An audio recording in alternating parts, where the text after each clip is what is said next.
Bienvenidos a una nueva edición de Plenario, iniciando la última semana de las sesiones extraordinarias, el periodo extraordinario, que justamente se dividió en dos. Lo dividieron en dos ambas cámaras.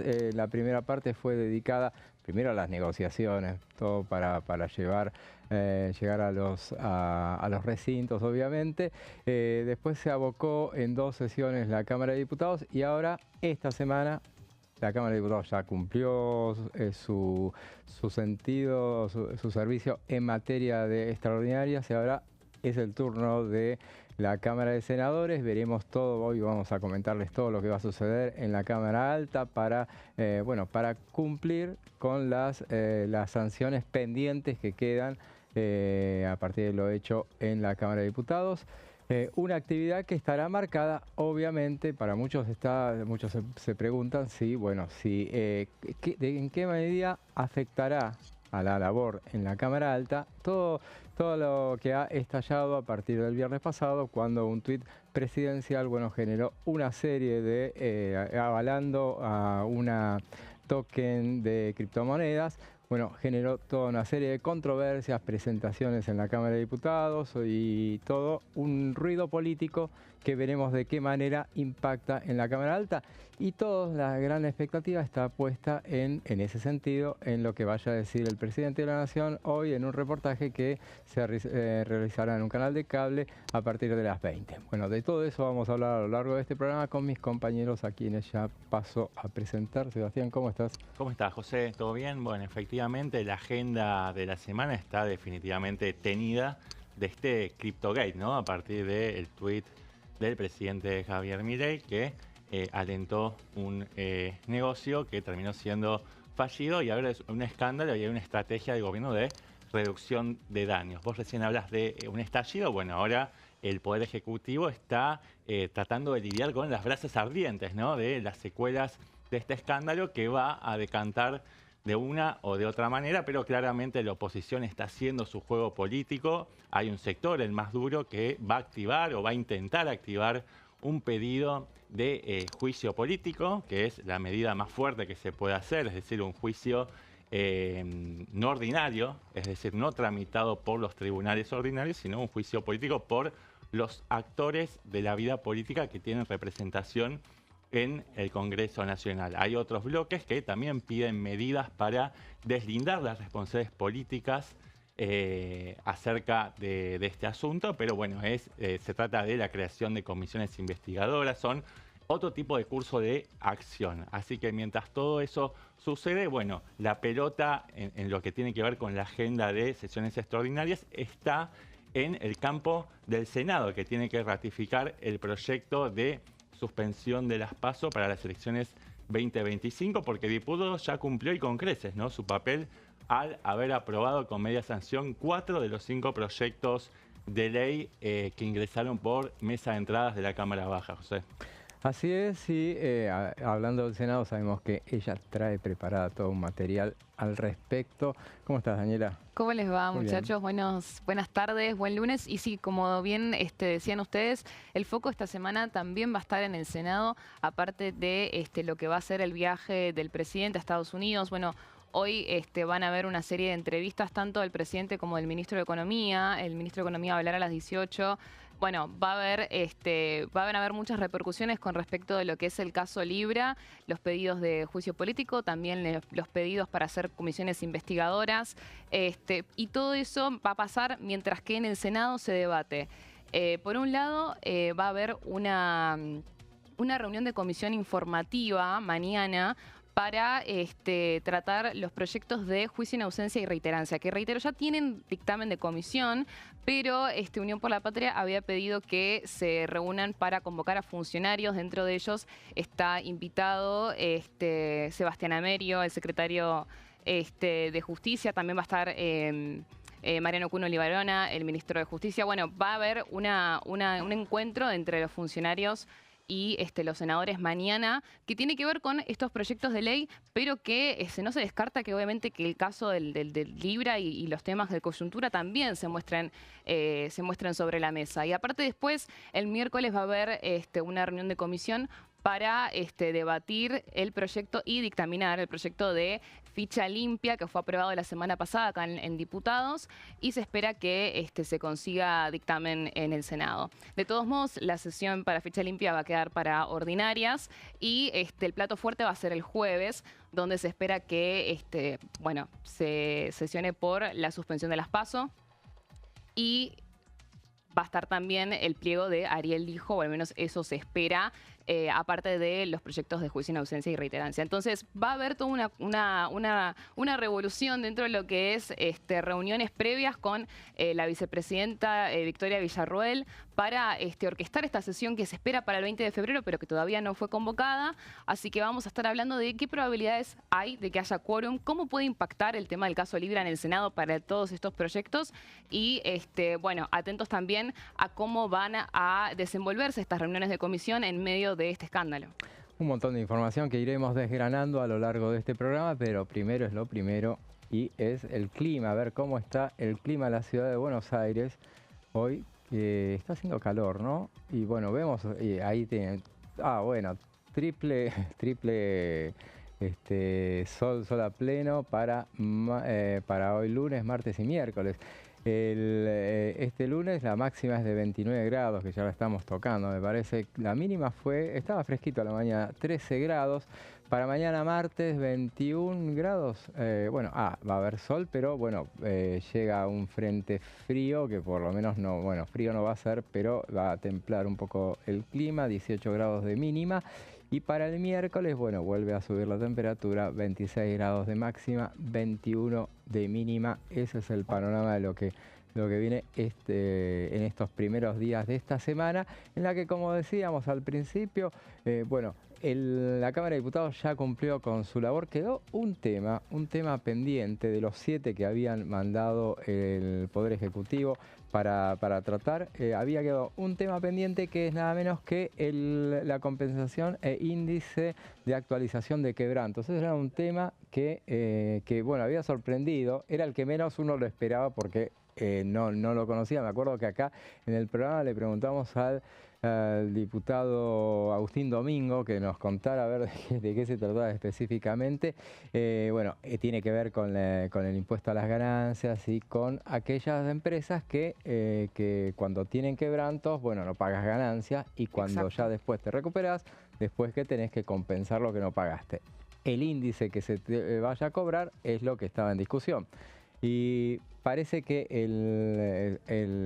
algunos sectores de la oposición no estaban muy de acuerdo con el proyecto. Tenía que madurar el tema.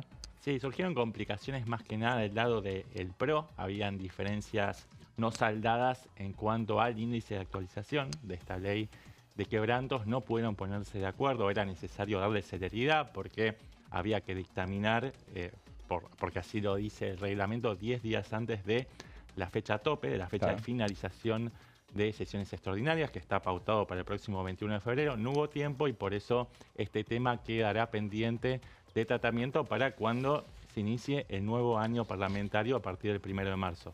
Así es, entonces ese es el único tema de los 7 que habían entrado que va a quedar pendiente. Veremos si se tratan, ajustan los índices que no cerraban inicialmente.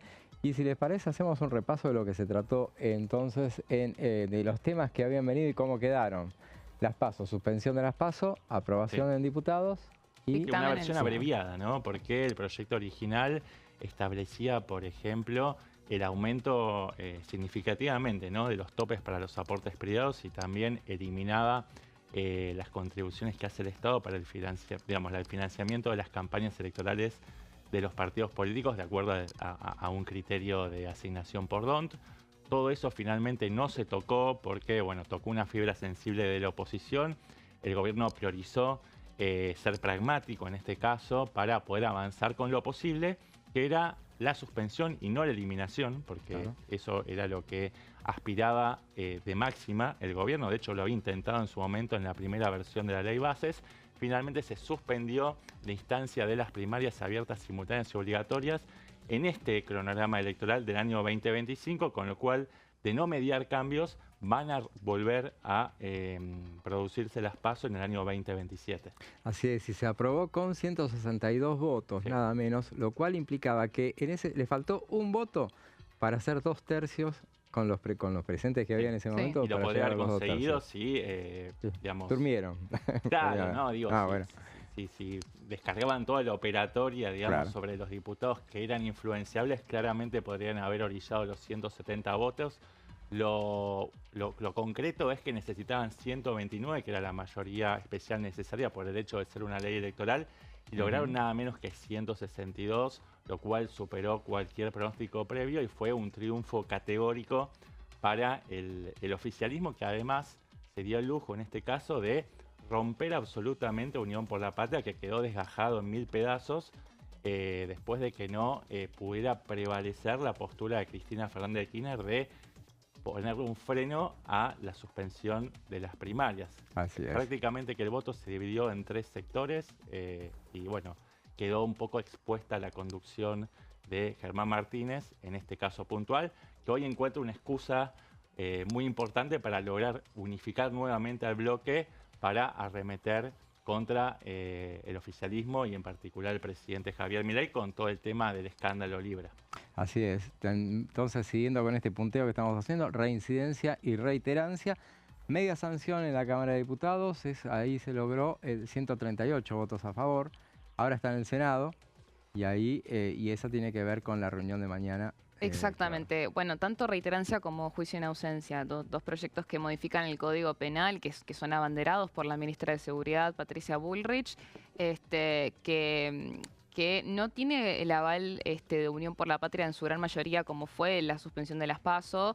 Y bueno, justamente lo que pasó y fue muy llamativo, porque la semana pasada consiguieron dictaminar estos dos proyectos en el Senado, pero Unión por la Patria pidió que vuelvan a convocar una reunión de la Comisión de Justicia y Asuntos Penales, invitando a funcionarios del Poder Ejecutivo, porque bueno, se discuten cambios, ¿no? Se discuten cambios en estos proyectos y quedan solamente unos días como para poder definir cuál va a ser el futuro de ellos. La verdad es que es una especie de, a mí me gusta decirle Tetrix, ¿no? Porque son un montón de temas que no necesariamente reúnen los mismos consensos, que tocan intereses distintos y que todo eso después queda en evidencia cuando se trata de conseguir el quórum para algo. Por ejemplo, nada, o sea, en el Senado tenés el ejemplo de los santacruceños de José María Carambia y Natalia Gadano, que dijeron yo voy a ir a las PASO y nada más.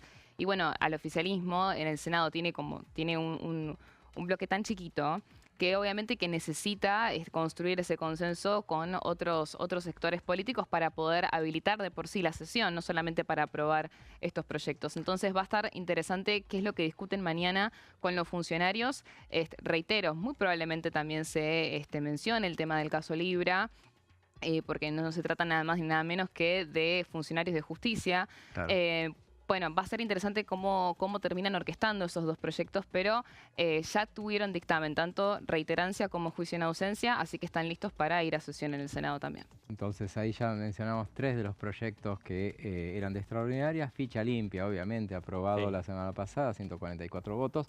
Ese, según dice Sebastián y según lo apoyamos todo, ese no pasa, no se va a aprobar obviamente en extraordinarias. Veremos cuál es su destino en ordinarias. Sí, bueno, yo no lo dije, no lo había dicho todavía, pero me leíste el pensamiento.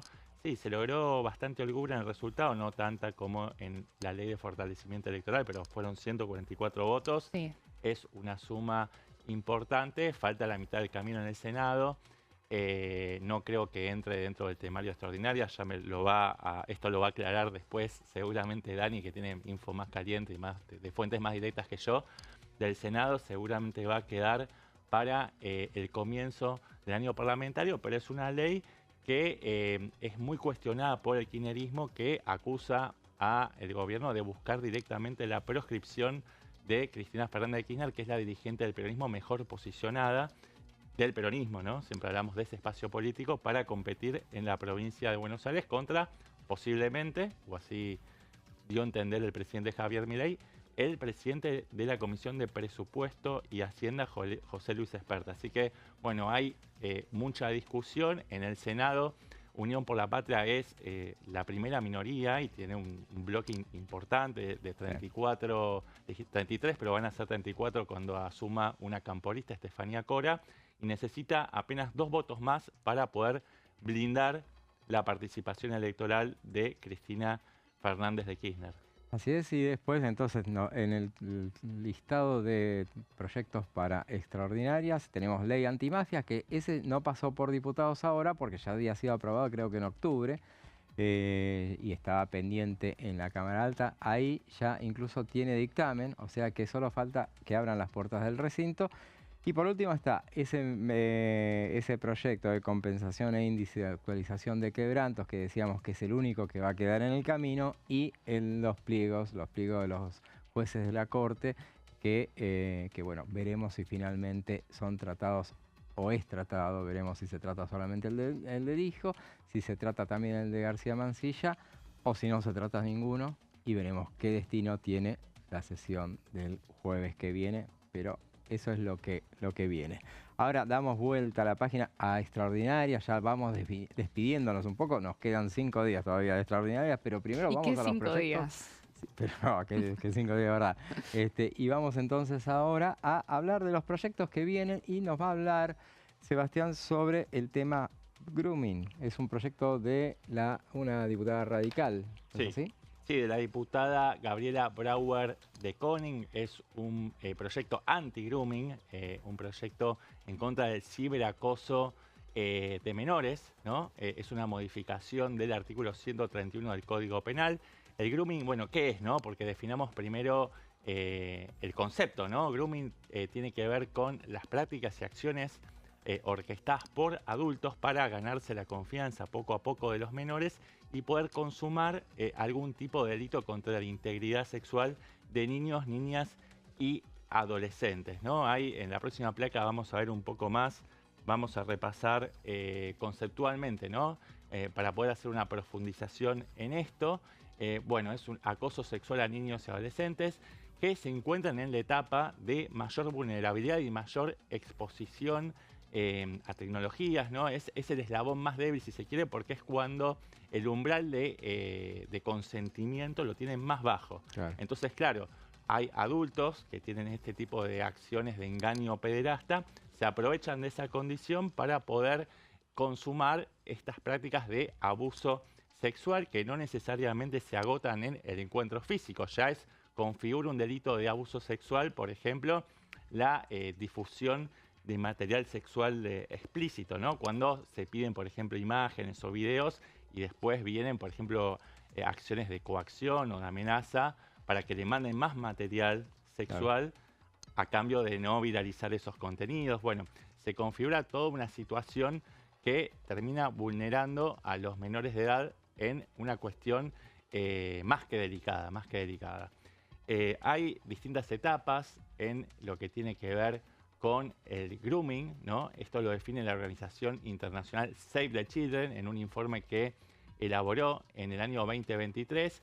El grooming se produce cuando un adulto se pone en contacto con un niño o niña adolescente con el fin de ganarse poco a poco su confianza y a partir de generar esa conexión emocional. Lo vamos a ir viendo en la próxima placa. Digo, a medida que vas generando ese entorno de presunta confianza, se introduce la temática sexual, ¿no? Y se genera el canal para que este adulto que está claramente violando la integridad sexual de los menores, bueno, pueda a través de medios electrónicos, como pueden ser redes sociales, WhatsApp, mail y demás, obtener información e inducir a ese menor, esa víctima, en prácticas que obviamente los lesionan en sus derechos fundamentales. También una práctica muy común, un comportamiento de parte de los adultos, es fingir que tienen la edad de las víctimas para poder establecer ciertos códigos que les permitan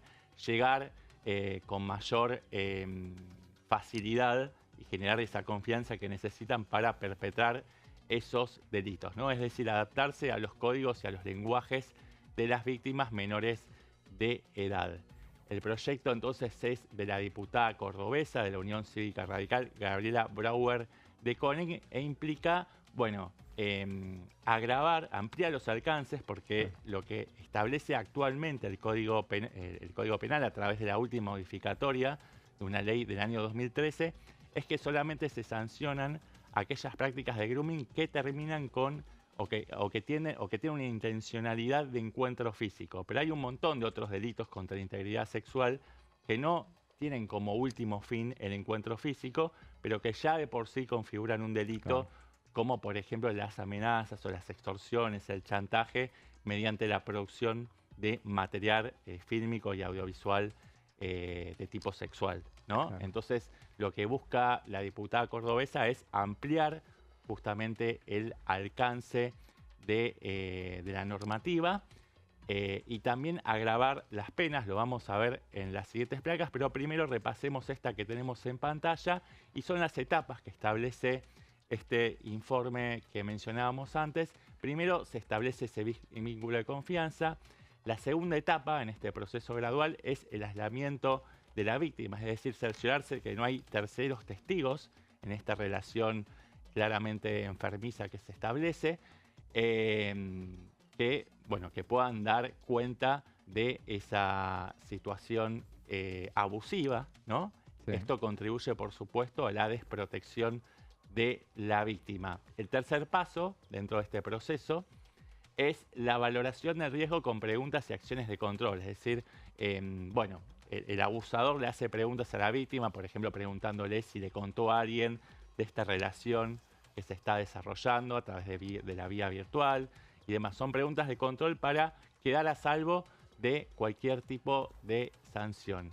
La cuarta fase de este proceso es la introducción de la temática sexual, que puede ser a través de una propuesta indebida, inapropiada, indecente, una conversación en términos que son obviamente inadecuados, teniendo en cuenta la vulnerabilidad y la falta de consentimiento que de por sí tienen los menores de edad.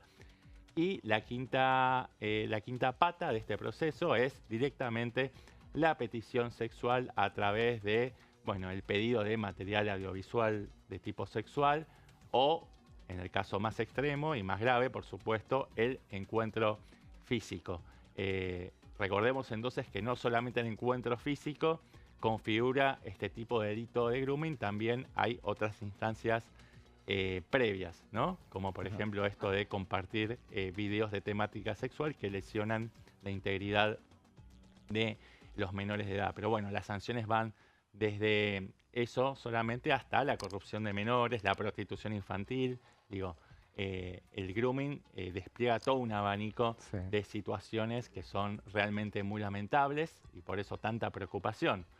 Acá tenemos en pantalla un textual de la diputada autora de este proyecto de ley. Ella dice que el grooming es una de las formas de acoso más perversas y silenciosas que existen, ya que detrás de unas pantallas los agresores manipulan, engañan y vulneran a nuestros niños y adolescentes. Vamos ahora, el tema es muy interesante, como para seguirlo vamos a un breve corte y después seguimos con más plenario y con este tema de la ley la reforma de la ley de grooming.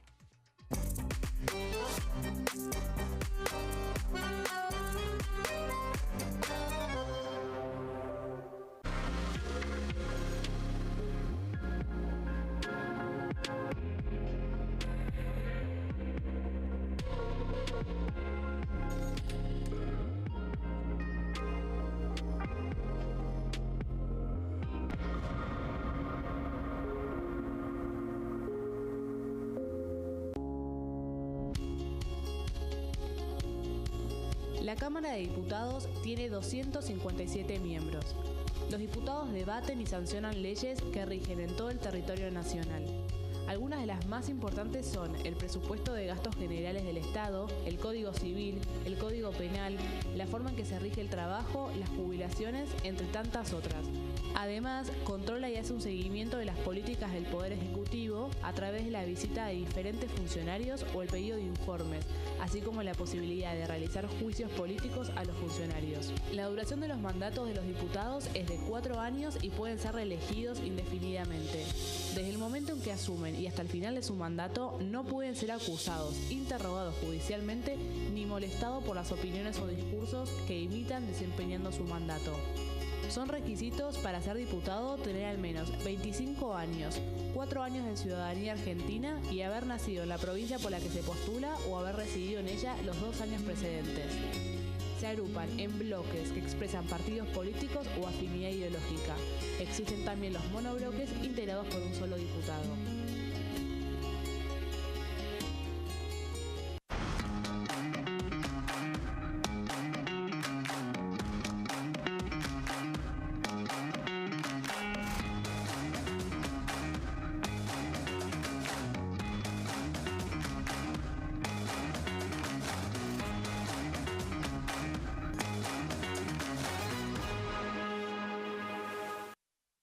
Dengue, Zika y chikungunya.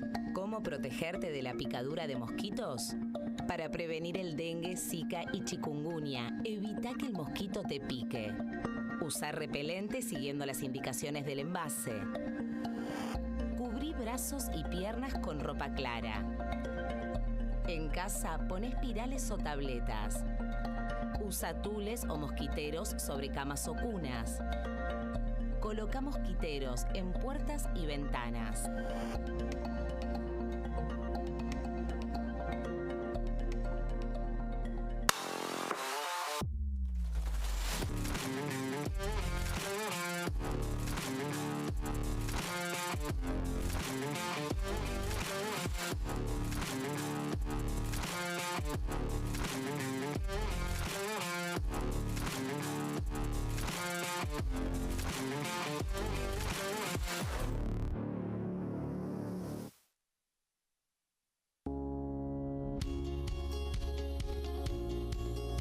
Cuando un proyecto de ley ingresa a la Cámara de Diputados, ya sea creado por un legislador, enviado por el Poder Ejecutivo o producto de una iniciativa popular, se trata primero en las comisiones correspondientes para luego ser tratado en el recinto por los diputados.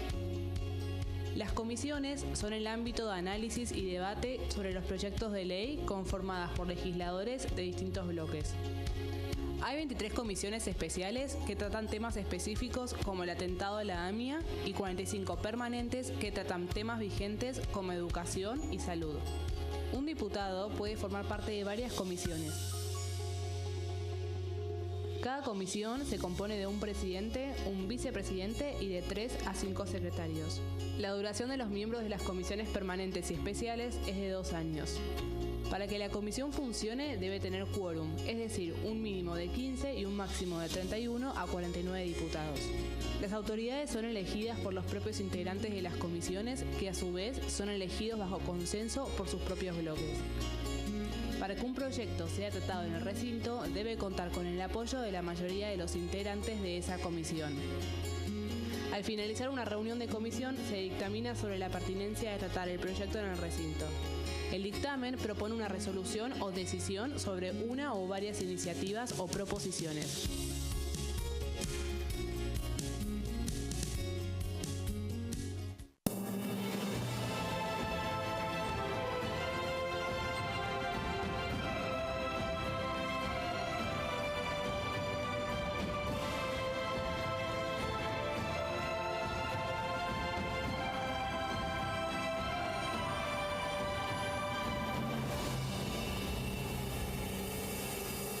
¿Cómo prevenir dengue, Zika y chikungunya?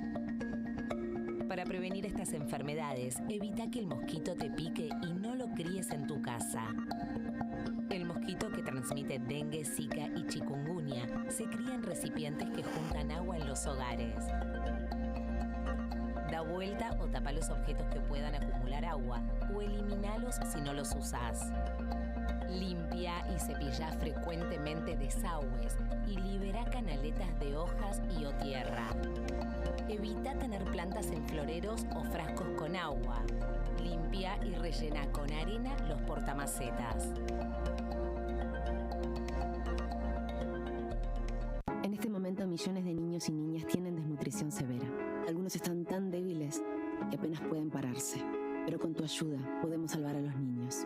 Este alimento terapéutico listo para usar está lleno de vitaminas y nutrientes esenciales que ayudan a los niños y a las niñas a recuperarse de la desnutrición. Gracias a personas como vos, ayudamos a salvar a millones de niños cada año. Da un simple paso. Dona ahora.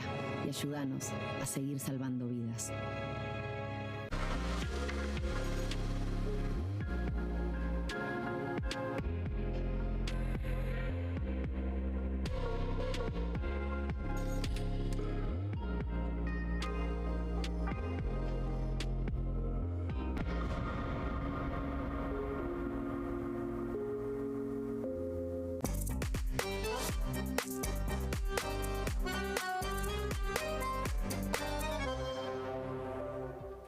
Y en el bloque anterior estaba hablando nuestro compañero Sebastián sobre esta modificación de la ley de grooming. La ley de grooming viene, tal cual decías, desde 2013 es que se considera delito. Hay una ley que es la 27.590, que es del año 2022, y que está relacionada con Mica, lleva el nombre de Mica Ortega.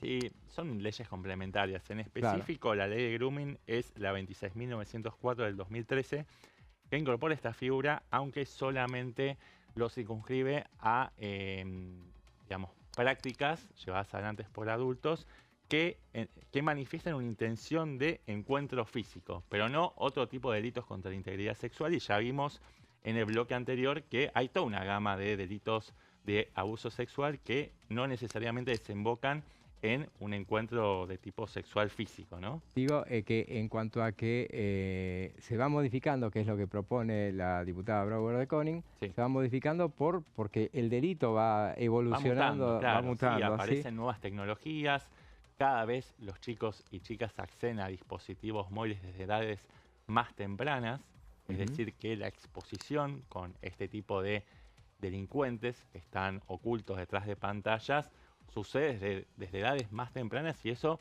obviamente profundiza y multiplica este tipo de delitos, ¿no? El proyecto de la diputada entonces lo que hace es ampliar el alcance y, por otro lado, agrava las sanciones, ¿no? Actualmente la ley establece penas que son excarcelables en sus versiones menos severas, de 6 meses a 4 años de pena de prisión. Lo que hace la diputada es ampliar los márgenes, eso lo vamos a ver en la próxima placa. En realidad, a ver, ahí la tenemos en pantalla. Claro, hay delito, en el proyecto nuevo hay delito no solamente con intención de, solamente con intención de contactar al menor para cualquier tipo de práctica de delito contra la integridad sexual. Eso ya configura un delito de grooming, ¿no?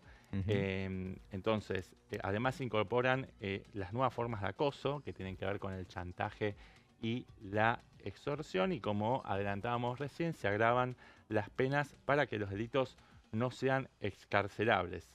Las penas, que en la actualidad son de 6 meses a 4 años, pasan a ser de entre 2 años y 6 años en caso de que la víctima sea menor de 16 años, ¿no? Que es de lo que estamos hablando. Hablamos de la vulneración de los derechos de niños, niñas y adolescentes. Y además, cuando mediara estrategias de chantaje, extorsión, amenazas o coacciones, el rango de penas pasa a ser de 3 años y 6 meses a 8 años de prisión. Lo que está buscando la diputada cordobesa es que se pondere en el Código Penal la gravedad que tiene este asunto, que cada vez está cobrando más relevancia en los tiempos que corren por la hiperconectividad de los jóvenes, ¿no? Estamos en una era de hiperconectividad y por la mayor exposición. De hecho, te hago una radiografía en números, con la ayuda también de algunos informes de UNICEF. 9 de cada 10 niños poseen teléfonos celulares y dedican un tiempo de pantalla, de uso de redes sociales, de 6 horas promedio, ¿no? Es una barbaridad, y normalmente, de hecho, la mitad de los niños entra en contacto con, interactúa con desconocidos y desconocidas, especialmente en juegos online, que son ambientes propicios para la introducción de temáticas sexuales, ¿no? Muchas veces los niños, niñas y adolescentes son abordados por adultos en los juegos que tienen, por ejemplo, ventanas de chat a un costado, y a partir de ahí entran en juego estas estrategias de captación para la corrupción de menores.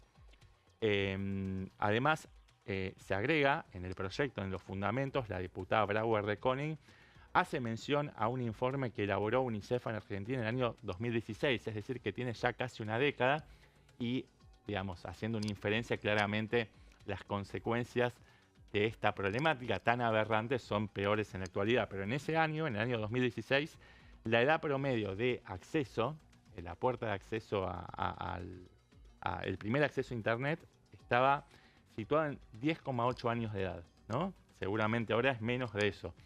Y el 47% de los menores en ese año configuraban sus perfiles de redes sociales como públicos, es decir que estaban mucho más expuestos a que desconocidos y desconocidas los puedan abordar y someterlos a este tipo de engaños o estafas.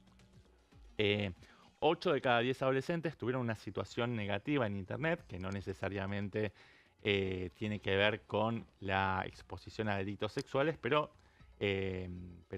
muchas veces son situaciones embrionarias, ¿no? de este tipo de delitos. Y el 37% estuvo expuesto, sí, a imágenes, textos o conversaciones obscenas o pornográficas. Estos son números, son estadísticas del año 2016. Una década más tarde o 9 años más tarde, es de presumir que el cuadro de situación empeoró significativamente. Así que, bueno, la diputada Brauer de König, recogió el guante, esta preocupación, y elaboró una iniciativa que también tome en cuenta los cambios tecnológicos, cómo fueron mutando las tecnologías y los consumos culturales de los niños, niñas y adolescentes para poder dar una respuesta del Estado que sea acorde a esa situación. Así es, y bueno, entonces está, como decíamos, es una modificación de esa ley y también va modificando esas modificaciones que van haciéndose a lo largo del tiempo. No sé, ¿tenés algunas placas más? No sé si hay algunas más. Bueno, pero recordemos entonces la ley, aquella ley a la que hacía referencia del año 2022, que era denominada como la ley Mica Ortega. En ese caso había terminado mal. Mica Ortega fue una nena de 12 años que fue asesinada por Jonathan Luna. Y fue justamente lo que llevó a esa ley en ese momento, esas leyes que llevan nombre y apellido. ¿Micaela Ortega o Micaela García? No, Mica Ortega. Mica Ortega. Ahí es la ley Micaela, me parece, la que haces vos. Esta tiene que ver con el grooming y bueno, es un poco lo que vos decías respecto de esas modificaciones que van aplicándose. En ese temario que decíamos de leyes previstas para este año, para estas extraordinarias, hubo una que amagaron que lo iban a sumar también y que tenía que ver con los incendios. Que amagaron, no, que lo dijeron los ministros Patricia Bullrich y Mariano Cunha Levarón, habían dicho que se iba a presentar, se iba a sumar al temario de extraordinarias una ley para aumentar las penas por los incendios. Sí, para quienes provoquen incendios. Claro. Sí. Finalmente eso no se sumó, no se incorporó al temario de extraordinarias. Técnicamente no había posibilidades porque no había tiempo para dictaminarlas. Pero sí se presentó eso. Sí, el proyecto de ley ingresó, lo que no salió fue el decreto en el que incluyen el proyecto en el temario de extraordinarias. Claro. Recordemos que las sesiones extraordinarias tienen un temario que fija el Poder Ejecutivo y por más que lo anuncien no hubo un decreto que lo haya oficializado.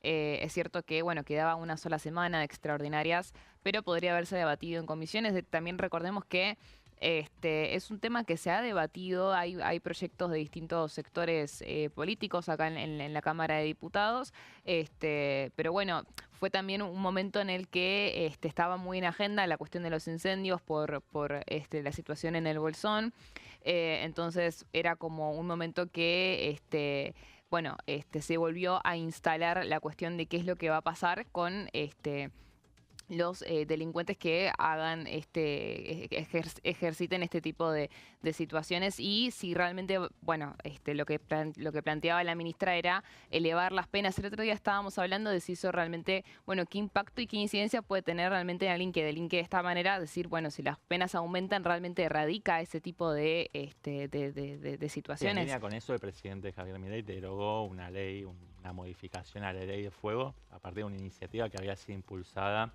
en el año 2022, si no me equivoco, o en el 2023, el diputado nacional Máximo Kirchner, ¿no? Claro. De hecho, hubo una diputada que había salido a festejar esa derogación. Hubo una funcionaria, Ana Lamas, que acaba de renunciar, la secretaria de Ambiente, que se había presentado cuando fue la presentación del proyecto de presupuesto. que había justificado las restricciones presupuestarias para el área de ambiente porque así lo había pedido el ministro de Economía, Luis Toto Caputo, para cada una de las áreas. Bueno, finalmente los resultados, bueno, están a la vista, ¿no? Así es. Y tengamos en cuenta entonces esta iniciativa tiene 4 artículos, eleva a 4 años la mínima pero no solamente se limita a incendios, es incendios, explosiones o inundaciones, derrumbe, liberación de tóxicos, emisión de radiaciones y tiene una máxima de 15 años. Esa es una iniciativa que seguramente se va a debatir a lo largo de este año. Volvemos a lo que es el tema del día. Sí, que interesante es, el proyecto, ojalá que una se iniciativa pueda muy introducir y aprobar, ¿no? Con el consenso transversal de todas las fuerzas políticas. Pero amerita, sí, justamente un debate más intenso que lo que hubiera sido este breve paso por ambas cámaras, y apurado paso. Decíamos entonces que hay toda la expectativa está puesta hoy en lo que vaya a decir el presidente de la Nación en el reportaje que está previsto para hacer a la noche. La actividad, hoy el presidente tuvo actividad normal, cuestión de morigerar la atención o la expectativa de que, bueno, que estaba en qué Sí, tratar de que la agenda no la monopolice un solo tema, que obviamente salpica el entorno presidencial. Él quiere dar la sensación de que esto no paraliza la gestión, ¿no? Que Milei sigue poniéndose al hombro los desafíos que tiene la gestión en el día a día.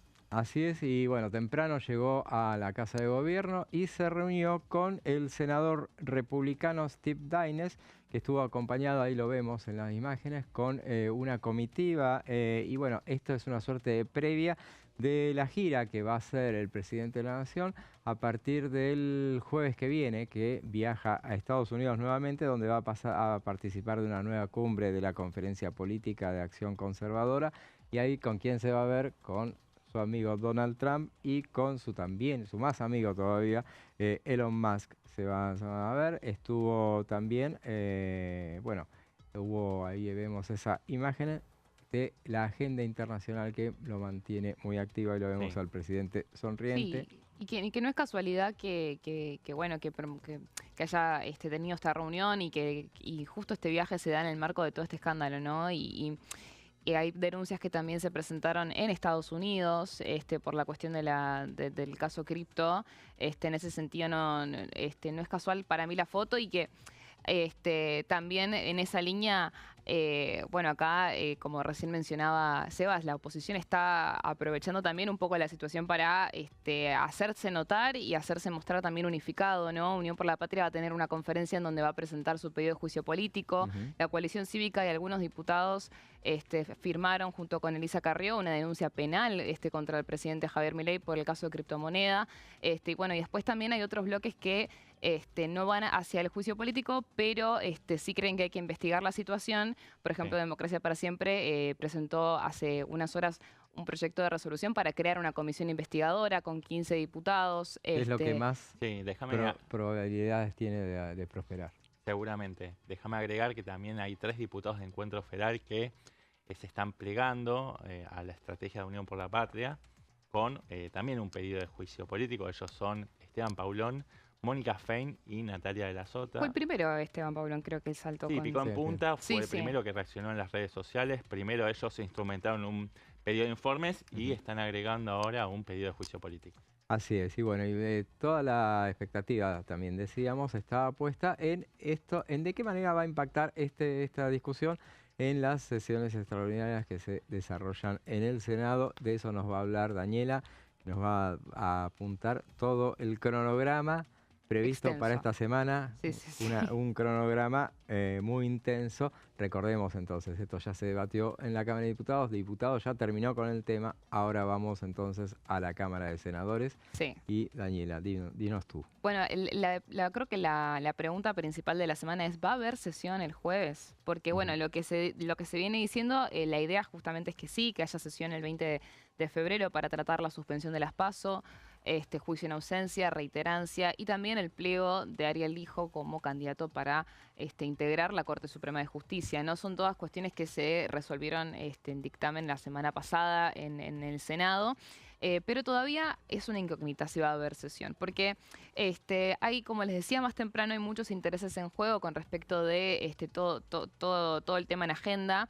Y empiezan a haber dudas sobre si va a haber quórum. Hasta el viernes al menos habían dudas de, ahora voy a extenderme un poco más sobre esto, pero para que se hagan una idea, por un lado tenías a la oposición de Unión por la Patria, que sabemos que tienen una amplia mayoría a favor de la suspensión de las PASO y también proporcionada por los mismos gobernadores del PJ. Eso se vio en esta Cámara, como mencionaba Seba más temprano, de una forma que expuso, hasta te diría, el liderazgo de Germán Martínez, ¿no?, en el bloque de Unión por la Patria. Y esto en el Senado, si bien también se replica, hay una cuestión que tiene que ver con, bueno, ¿lo hacemos ahora o lo hacemos en marzo? Porque si bien es una reforma que es electoral, en año electoral, tiene hasta marzo tiempo para poder ser aprobada. Y lo que plantea la oposición es, bueno, conseguite vos el quórum como oficialismo, es algo que vos estás impulsando, si bien tengo senadores que estén de acuerdo, tengo gobernadores que también están pidiendo esto, podríamos aplazar la definición por la suspensión de las PASO, y eso es algo que le pesa mucho al oficialismo, que en el Senado tiene muy poquitos representantes, entonces necesita casi te diría una unanimidad de parte de todo el resto de los espacios políticos para que lo apoyen a dar quórum, y ahí es donde se pone en juego la cuestión de la UCR, que tiene muchas fisuras con respecto de lo que son las PASO. Están jugando con la ansiedad de Axel Kicillof, que tiene que decidir si desdobla o no desdobla. Claro, exactamente. Y ahora voy a hablar de las fisuras de la UCR y vamos a desmenuzar un poco más sobre ese poroteo. Pero bueno, esa es una de las incógnitas que rondean a esta sesión, a esta posible sesión. Por lo pronto tenemos que va a haber una nueva reunión con aliados y la vicepresidenta Victoria Villarroel mañana a las 13. Reitero que la sesión todavía no fue convocada y la idea es ordenar esta sesión. Una suerte de labor. Una especie de prelabor, sí, exactamente, para ordenar cómo va a ser esta sesión, porque también, bueno, hay otras cuestiones que van a ser parte de la sesión que no son del temario extraordinarias, pero que tienen que ver con, bueno, por ejemplo, la asunción de Estefanía Cora, que es una camporista que asume en reemplazo del ex senador expulsado, Edgardo Cuader. Recordemos que esa vacante quedó para en la lista del Frente de Todos. Entonces, bueno, primero también va a haber va a estar esa asunción de Estefanía Cora, y después va a pasar, la idea es, a la suspensión de las PASO.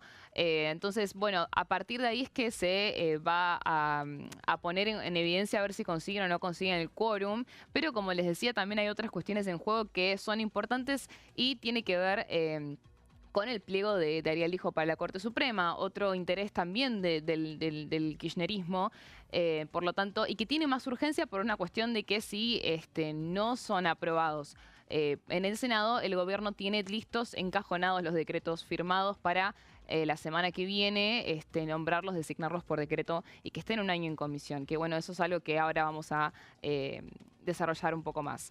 En primer lugar, pasamos a la siguiente placa. Están los proyectos de reiterancia y juicio en ausencia que también van a ser debatidos. Como les decía, va a haber una reunión de Comisión de Justicia y Asuntos Penales.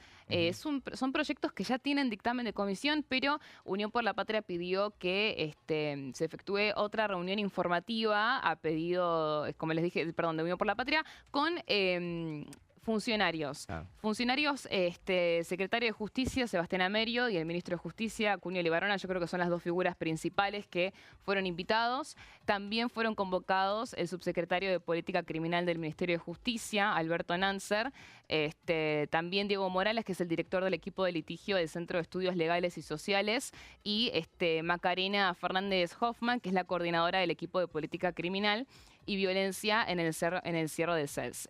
Son dos proyectos que modifican el Código Penal y tuvieron su aprobación en diputados. Y bueno, y ahora en el Senado se espera que se aprueben, pero también hay una cuestión ahí de que Unión por la Patria no sé si está tan abroquelado en contra, pero en su gran mayoría no apoyan el proyecto, y tenés a otros senadores, por ejemplo, José María Carambia y Natalia Gadano, que son dos santacruceños, que dijeron que no querían apoyar ningún otro proyecto que no sea la suspensión de las PASO. Entonces vamos a ver si eso realmente en el recinto va a prosperar o no. Por lo pronto está esta reunión de comisión informativa para mañana que también prevé modificaciones en el texto que puede llegar a ir a sesión el próximo jueves. A mí me da duda esa, de todas las dudas que nos da, de todas las reuniones convocadas para esta semana, esa en particular. Puede llegar a ser como coletazo de todo el tema Libra, que bueno, el gobierno prefiera que no, justo ese funcionario Sebastián Amerio, ahorrarle que tenga que estar exponiendo ahí, y aparte era una concesión que hacía el gobierno respecto de que, bueno, te mando funcionarios para hablar de algo que ya está dictaminado, y zafar de esa situación. Me da la sensación, pero no... Vamos a ver qué es lo que termina resultando mañana. La reunión de comisión está prevista para las 5:30 de la tarde, después de la reunión de la vicepresidente con aliados. También va a haber una reunión de bloque de Unión por la Patria para también definir una posición con respecto a la sesión del jueves, pero que creo que, si no me equivoco, va a ser el miércoles, no mañana. Pero bueno, sí, obviamente que es un tema que... Yo coincido que el caso Libra se va a meter en el medio de toda esta agenda extraordinaria. Por supuesto, más teniendo funcionarios enfrente, es muy difícil es muy difícil evadir el tema porque justo es una semana de exposición constante. Claro. No solamente en el Senado, sino que también en el Ejecutivo, con el viaje del presidente a Estados Unidos. Bueno, van a seguir habiendo definiciones con respecto a esto. Eso seguro, esto recién empieza. Vamos a ver si mañana qué repercusiones puede tener esto en la reunión de comisión, que va a ser como una primera instancia antes de ver qué es lo que se dice en el recinto, ¿no? Porque no nos olvidemos que también el momento de votación es un momento de catarsis para la oposición. Los recintos de las dos cámaras, de la Cámara de Diputados y Senadores, son las mayores cajas resonancias, ¿no?, que tiene la política, y obviamente la oposición está esperando con cuchillo y tenedor para hacer un bombardeo incesante contra Javier Milei con todo este tema del criptoescándalo en el candelero, ¿no? Bueno, después la otra cuestión que también para mí va a tener mucha repercusión con el tema del caso Libra va a ser Ficha Limpia, justamente, que es un proyecto que va a ir al Senado para que sea debatido en la Comisión de Asuntos Constitucionales este miércoles. A las 15, y como planteaba José más temprano, es un tema que seguramente quede para las sesiones ordinarias por una cuestión de tiempos, porque en el Senado tenés una semana desde el dictamen hasta la sesión, pero a ver, si consiguen 2/3 lo pueden llegar a incluir en una sesión, en la sesión del jueves. Ahora, por lo pronto, Ficha Limpia el escenario es que nadie se quiere exponer a votar en contra, y tampoco nadie se quiere exponer a tener que presentar modificaciones y que vuelva a la Cámara de Diputados. Entonces, en esa cuestión de principio de revelación que es muy conocido, es algo que últimamente queda muy en evidencia. Bueno, eso es lo que va a regir también mucho con Ficha Limpia. Hay una cuestión de, bueno, uno se pregunta, sabes que el peronismo se abroquela en que esto es una ley que proscribe a Cristina Fernández de Kirchner, que va a estar en contra. Pero ¿qué quiere hacer el oficialismo? ¿La quiere como candidata o no la quiere como candidata? Bueno, la versión es, quieren aprobar el proyecto y quieren aprobarlo lo antes posible. Entonces, en ese sentido, se esperaría que durante las primeras semanas de sesiones ordinarias esto sea resuelto en el recinto. Pero bueno, por lo pronto está la reunión de comisión para este miércoles a las 15, y no habría ánimos de rechazarlo, que es algo que un día nos planteamos la semana pasada, de si le convenía al oficialismo en ese sentido, como si no tiene los votos, encajonarlo, pero no. La idea es llevarlo al recinto, pase lo que pase, pero bueno, con la cuestión de caso Libra vamos a ver cómo se termina desenvolviendo esta comisión el miércoles. Veremos entonces cuál es el destino de esta semana tan controvertida en el Senado de la Nación. Ahora vamos a una breve pausa y después seguimos con la parte final de plenario.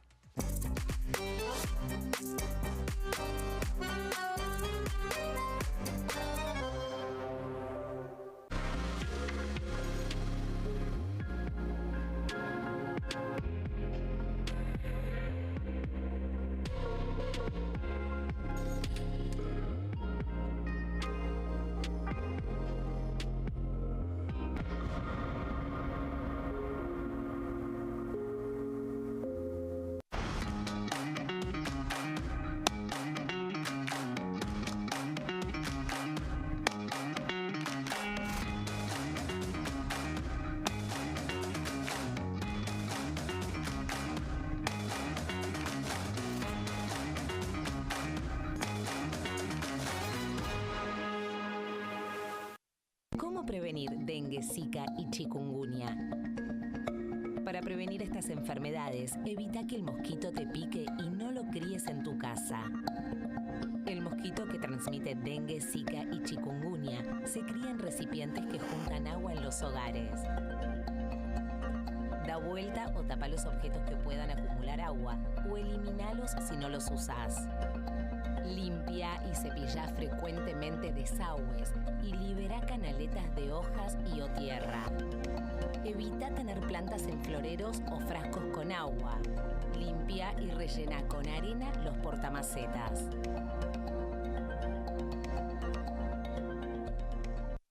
¿Qué diferencia hay entre la Cámara de Diputados y la Cámara de Senadores? La Cámara de Diputados representa al pueblo de la nación argentina. Esto significa que las provincias más grandes y con mayor cantidad de habitantes tienen muchos más diputados que las provincias más pequeñas. La manera de establecer las cantidades es proporcional. La Cámara de Senadores representa a las provincias. Cada provincia envía 3 senadores al Congreso Nacional. El total de senadores es 72, dado que las provincias argentinas son 24. Este es un número fijo.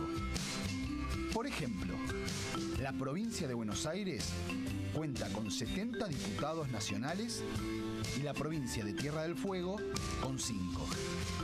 Pero tanto la provincia de Buenos Aires como la de Tierra del Fuego cuentan con 3 representantes cada una en el Senado de la Nación.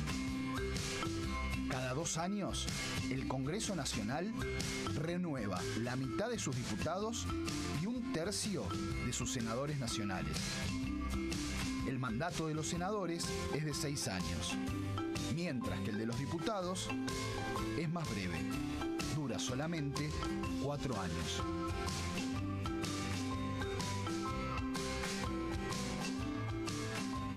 En este momento, millones de niños y niñas tienen desnutrición severa.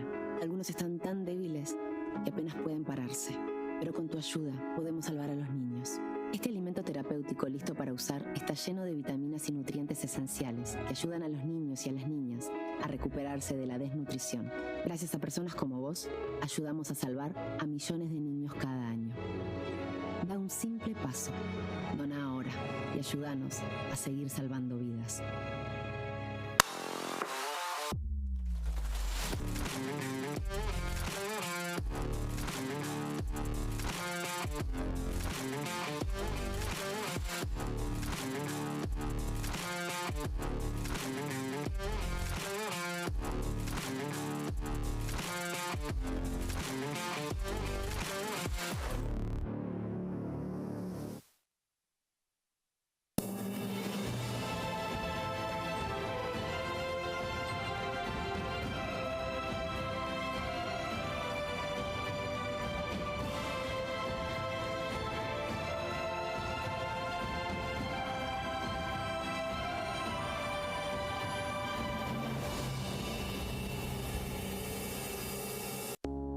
Las sesiones son el espacio donde los diputados debaten proyectos de ley para su aprobación, modificación o desaprobación. En una misma sesión se pueden tratar varios proyectos de ley. Desde el 1 de marzo, cuando el presidente las inaugura, se desarrolla el periodo de sesiones ordinarias. Entre el 1 de diciembre y el 28 de febrero se extiende el periodo de sesiones extraordinarias que solo pueden ser realizadas a pedido del presidente de la Nación. En el recinto, el bloque oficialista se dispone a la derecha del presidente de la Cámara, el bloque opositor mayoritario a la izquierda y en el centro los bloques con menos cantidad de integrantes. En el tratamiento, en general, los diputados tienen 7 minutos y los jefes de bloque entre 20 y 12 minutos conforme al número de legisladores que representen. La sesión es dirigida por el presidente de la Cámara de Diputados, que administra el uso de la palabra y las distintas instancias del funcionamiento. A la izquierda del presidente está el secretario administrativo, a la derecha el secretario parlamentario y debajo de él están los taquígrafos, que registran cada uno de los testimonios.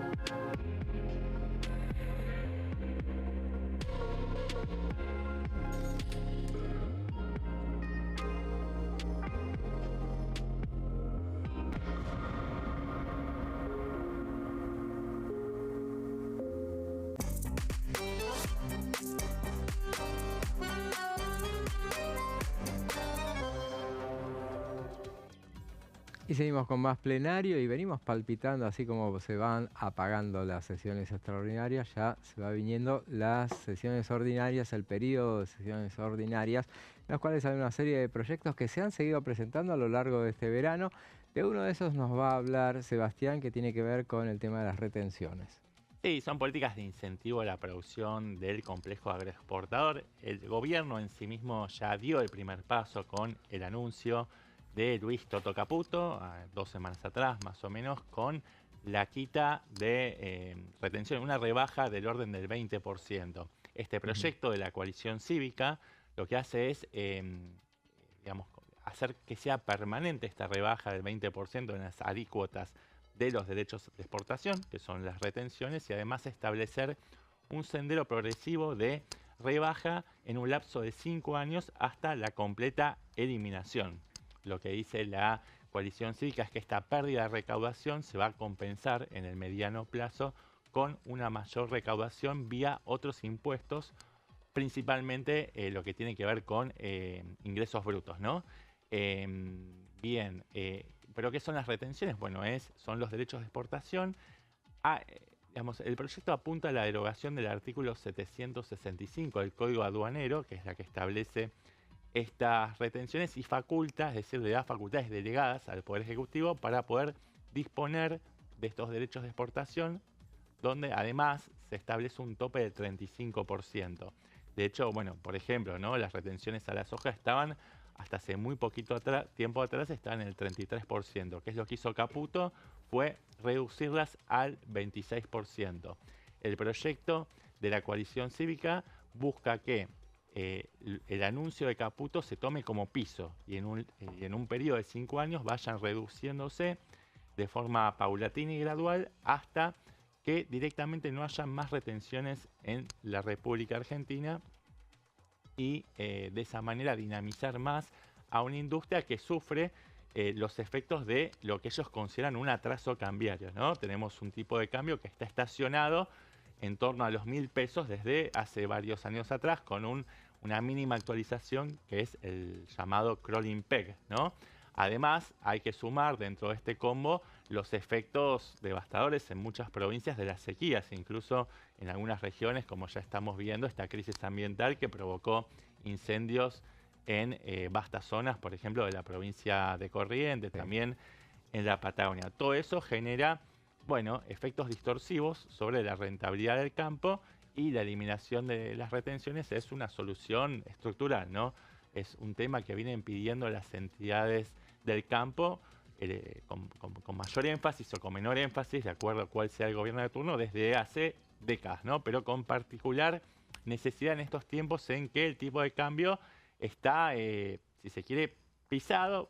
Hay toda una discusión al respecto, hay quienes dicen que el tipo de cambio es genuino, que no hay una intervención decisiva, que es adecuado a los precios relativos de la economía, y quienes dicen que está atrasado. No nos vamos a meter en la chiquita de esa discusión, pero este proyecto viene a aliviar un poco las necesidades de rentabilidad del campo, y es una respuesta claramente a esas dificultades cambiarias y también a las sequías.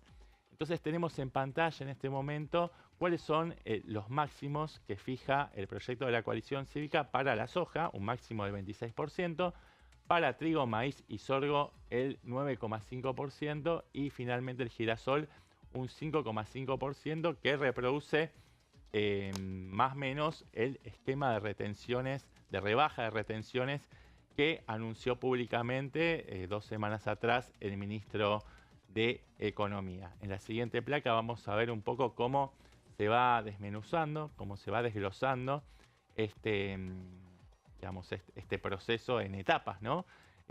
Lo que busca el proyecto es que al cabo de un año haya una rebaja del 20%, con lo cual lo que efectivamente tengan que pagar los productores del agro sea un 80% de lo que se paga actualmente, o de lo que se paga actualmente. Al segundo año bajaría el 60%, al tercer año el 40%, al cuarto año, bueno, bajamos un escalón más, llegando al 20%, y en el quinto año directamente desaparecen las retenciones, las alícuotas de derechos de exportación.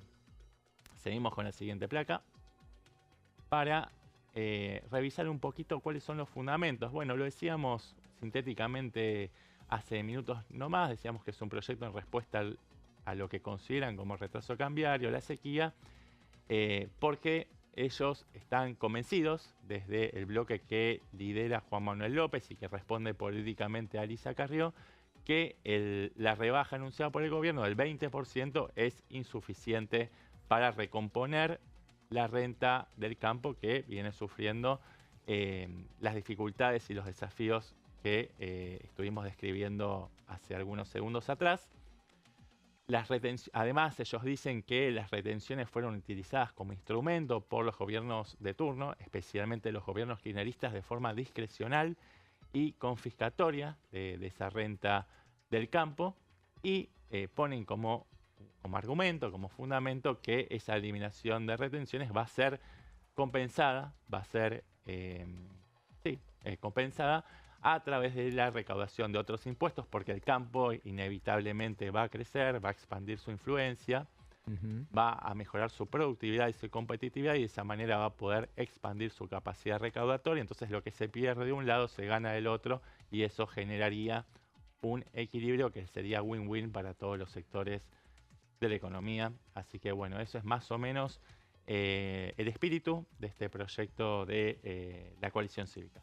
Sabes que los derechos de exportación, que son las retenciones comúnmente conocidas, son solamente un puñado de países son los que aplican las retenciones o los derechos. Sí, son tarifas aduaneras, ¿no?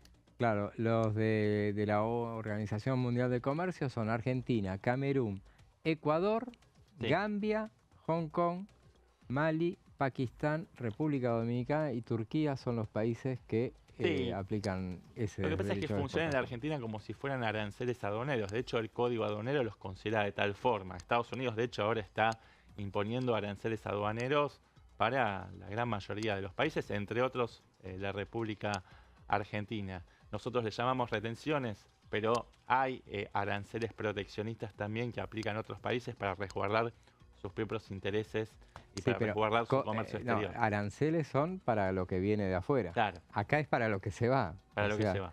O sea, realmente es una anomalía dentro, pero que acá se ha asumido. Se ha naturalizado, ¿no? Claro, totalmente. Recordemos, en 2008, hacía referencia justamente en el tiempo en el cual se está atendiendo los niveles, los porcentajes que estabas mencionando.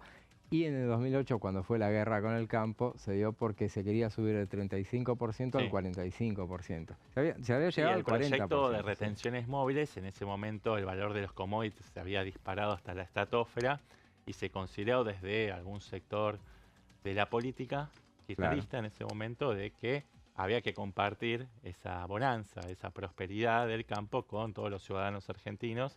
Desde las entidades patronales del campo le respondieron con contundencia, ¿no? Con piquetes, con lockout, diciendo que era una medida claramente confiscatoria. Estaba Martín Lustó en ese momento como ministro de Economía. Habían distintas líneas conviviendo en un gobierno peronista, ¿no? Estaba Guillermo Moreno como secretario de Comercio, que discutía con Martín Lustó. Así que fue un periodo muy complejo y fue un momento bisagra, porque se dice que en ese momento realmente terminó de nacer la experiencia del kirchnerismo, ¿no? Como movimiento populista, ¿no? En términos lacrosianos. Y a partir de ahí se inauguró, bueno, esta guerra con el campo, y un campo que buscó representación primero en el PRO y ahora busca puentes de contacto con La Libertad Avanza, ¿no? De hecho, el anuncio del ministro Caputo es un guiño, claramente un mensaje hacia el campo, ¿no? Diciendo, bueno, estamos haciendo lo que podemos, esto es lo que le podemos dar en este momento, teniendo en cuenta que muchos argentinos y argentinas están haciendo un sacrificio importante para poder estabilizar la economía y parar la inflación. Tenemos en pantalla, si te parece, algunos textuales Sí. de los fundamentos del proyecto. Dice la coalición cívica que a pesar de las reiteradas promesas de alivios definitivos, la eliminación de los derechos de exportación sigue pendiente, sin un compromiso concreto para su eliminación en el corto o mediano plazo. Por eso ellos buscan apurar esta definición a través de un proyecto de ley que tenga el consenso de todo el sistema político y de esa manera condicionar a quienes manejan las riendas del Poder Ejecutivo Nacional. Así es, y bueno, entonces esa propuesta de la coalición cívica para quitar las retenciones. Entonces, Sí, hacías la sí, referencia. porque realmente, digamos, la matriz impositiva, lo que estaba diciendo es que la matriz tributaria ha estado a lo largo de las últimas décadas muy dependiente del comercio exterior y lo que se busca desde el gobierno de Javier Milei es un poco diversificar, ¿no? Ujú. También dinamizar otras economías regionales. La gran apuesta de Demian Reidel es, por ejemplo, estimular la economía del conocimiento, la ingeniería de datos en zonas frías de la Patagonia, Ujú. explotar la minería en toda la zona cordillerana, desde el norte hasta el sur. El campo es un sector importante, ¿no? Sobre todo en la zona de la pampa húmeda, pero no es el único sector. Esta es una medida para aliviar, pero no es el único motor de la economía en la concepción global, en el modelo económico de Javier Milei. Y ahí tenemos otro textual de la coalición cívica que aparece entre los fundamentos. Ellos dicen que las alícuotas de estos tributos han variado a lo largo de los años debido a delegaciones legislativas que permitieron al Poder Ejecutivo fijarlas discrecionalmente según las necesidades recaudatorias. Es decir, que los iban moviendo las alícuotas los distintos gobiernos, desde Cristina Fernández de Kirchner, pasando por Mauricio Macri, siguiendo por Alberto Fernández, de manera discrecional y caprichosamente de acuerdo a las necesidades de cada momento. Cuando había mayor necesidad de disponibilidad de divisas, se subían.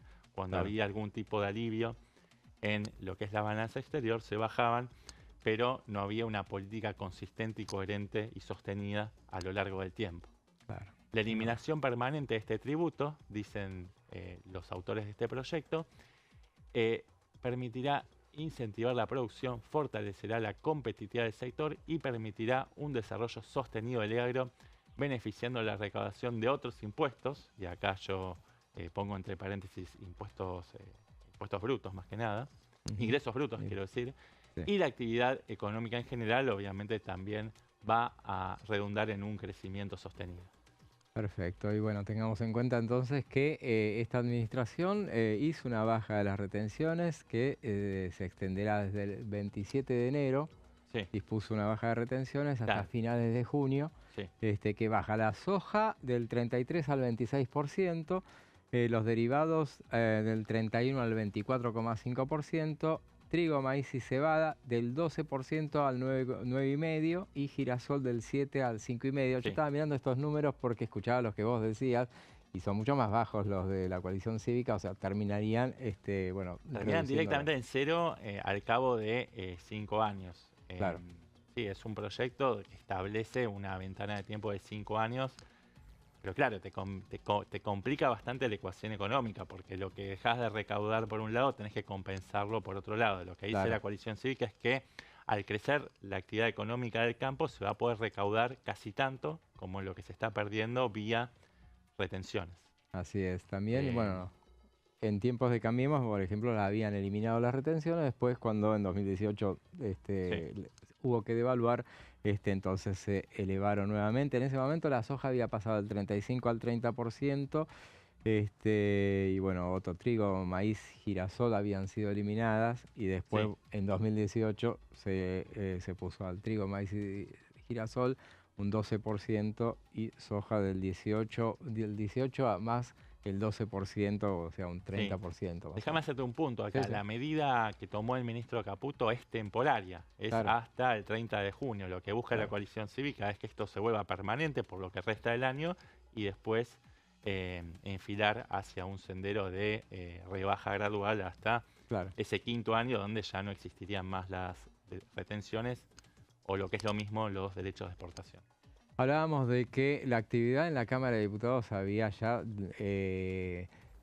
ya había terminado en materia de extraordinarias, pero sigue de alguna manera, pues tiene una particularidad estas sesiones, este periodo extraordinario, que se están realizando algunas reuniones de comisión en este momento, y ahí estamos viendo las imágenes ahí en pantalla, de la Comisión de Relaciones Exteriores y Culto que preside el diputado Fernando Iglesias, y a partir de las 16 en la sala 1 del anexo A se ha reunido y está recibiendo, y ahí lo vemos en pantalla, al presidente del Parlamento del Mercosur y la mesa directiva que han visitado esa comisión. Bueno, por eso en un día infrecuente, el día lunes, justamente estas reuniones no necesitan quórum, son informativas. En este caso se reciben visitas, como en este caso el presidente del Mercosur.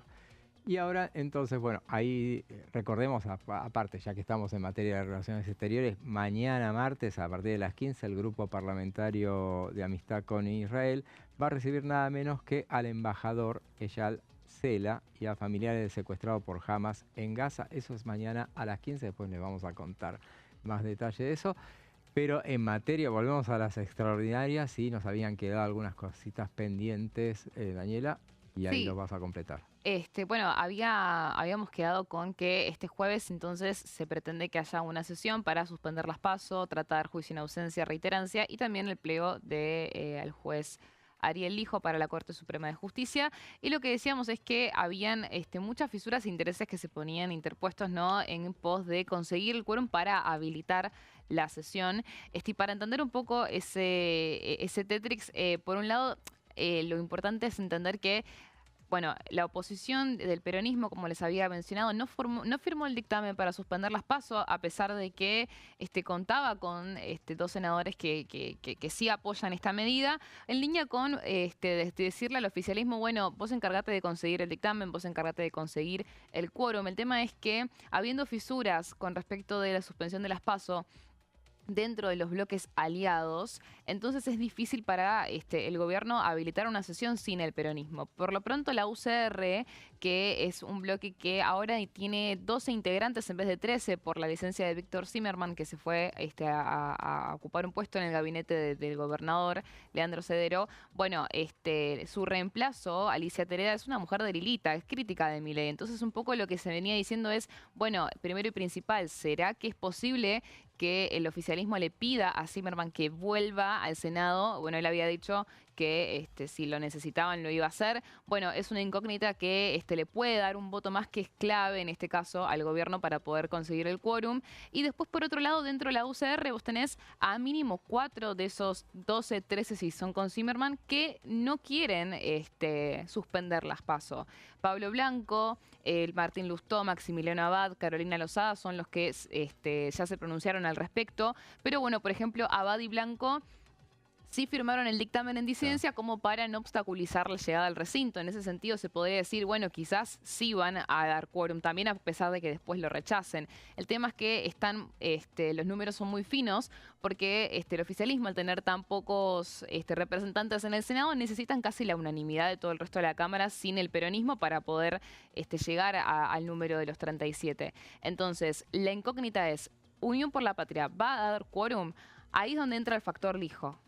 Porque lo que plantea el gobierno es, bueno, no solamente el gobierno, también otros senadores de otros bloques lo interpretaban de esta manera cuando se presentó el dictamen, que ya supuestamente tenía las firmas hace meses, pero que se presentó formalmente el miércoles pasado a las 15, mientras se debatía acá ficha limpia y mientras ya se estaba empezando a reunir la Comisión de Asuntos Constitucionales para dictaminar las PASO. Bueno, ahí es cuando entra a mesa de entrada el dictamen del Lijo. Claro. Que cuenta con firmas del peronismo y que lo que interpretábamos muchos es un interés del kirchnerismo de resolver. Y decían, bueno, ¿quién consigue las firmas para el pliego del Lijo? Y decían, bueno, empezaron a hablar de que se había encargado el correntino Camau. Eso es algo que el peronismo desliza constantemente. De su entorno dicen, no fui yo, fue el propio Lijo, que le interesa tener sus firmas, le interesa tener su pliego aprobado por el Senado, porque no quiere ser nombrado por decreto. Claro. Que eso es algo que en Casa Rosada lo avecinan como un escenario que no les va a temblar la mano para hacer.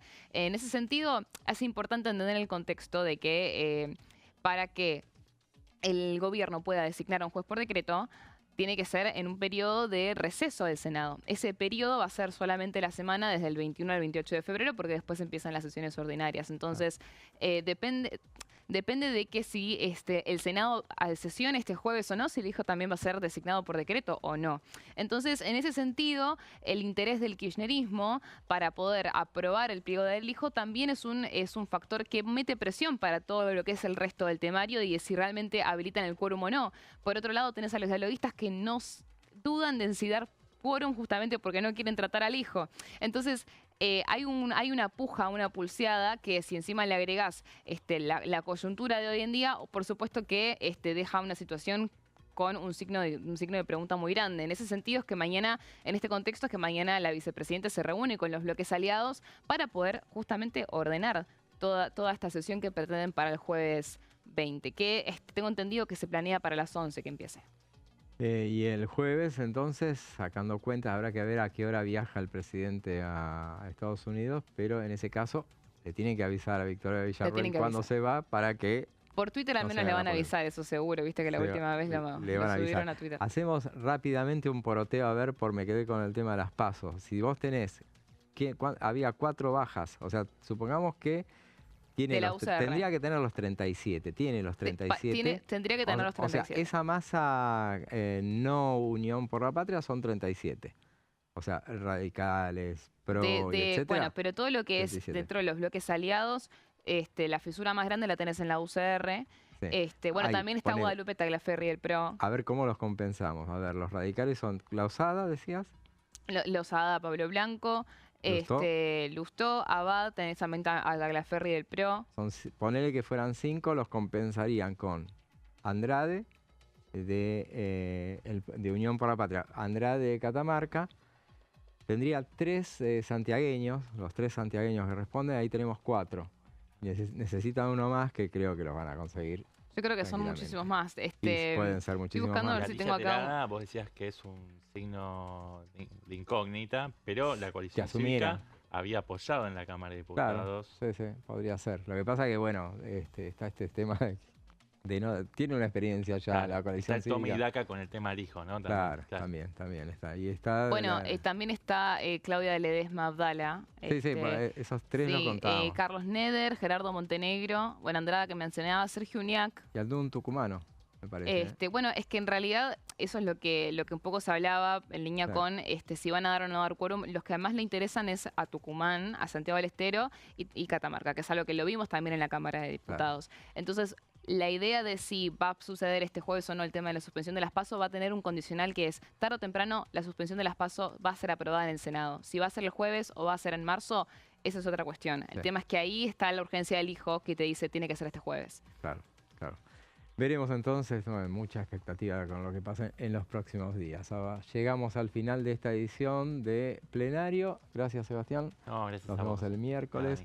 Dani, nos vemos el jueves entonces. Sí, el jueves exactamente. Jueves que viene y con ustedes nos volvemos a ver mañana a partir de las 15. Los dejamos en compañía de Pasos Perdidos, Amanda Alba, Fernando Fraquelli y gran equipo. Hasta mañana.